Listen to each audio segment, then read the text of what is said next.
had a customer that wanted to use whiskey barrels for instead of using cabinets, they wanted to use whiskey barrels as the support. And essentially what we did, we just laid the barrels on the ground, lined them up nice and parallel to this side.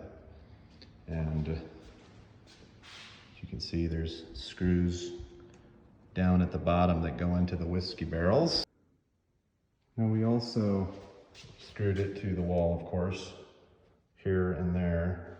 So this is sturdy enough, but we did cut a hole in the middle of this because we want to do some of those shot nails that go into the ground, which will hold this and keep that from wobbling.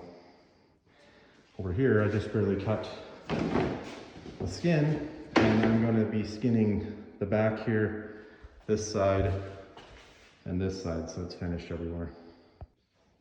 Okay, we've got this 1/4 of an inch skin on the back here, and on this L on the side, and on this front. And then to cover up these ugly corners, I have these 90-degree outside corner molding. Cover it just like this. Lastly, these are just a little trim piece, a long skinny trim piece, and I put that around the front to give it a little bit of volume and make it look a little more rustic.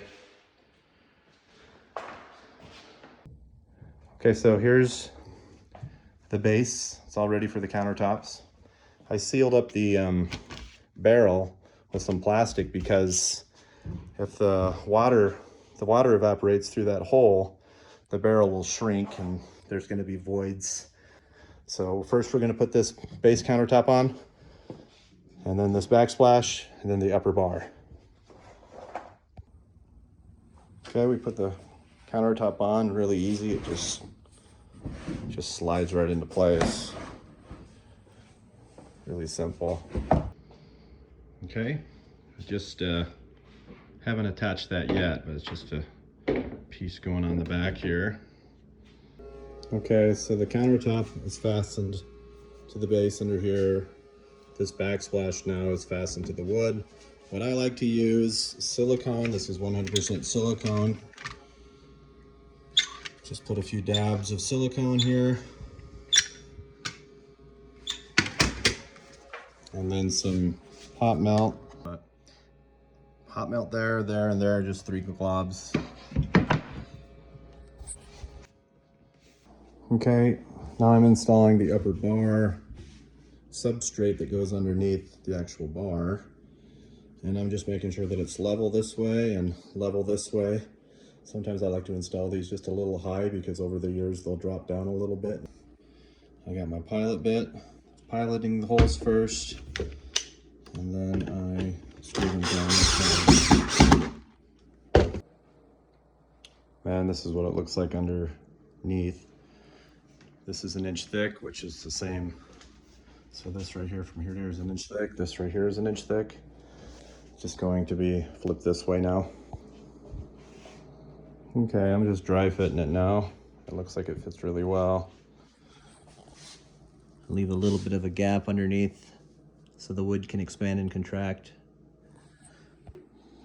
Okay, now I'm going to go through some dabs of silicone.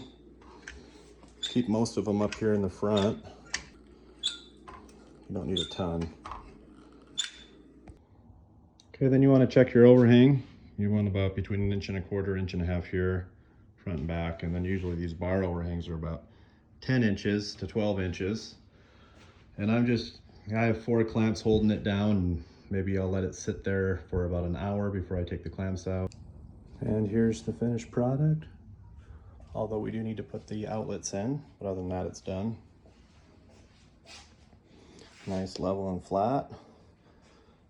Whiskey barrels are looking good too. I also have a video of me installing how to install floating shelves. So if you're curious on installing floating shelves, please watch that video.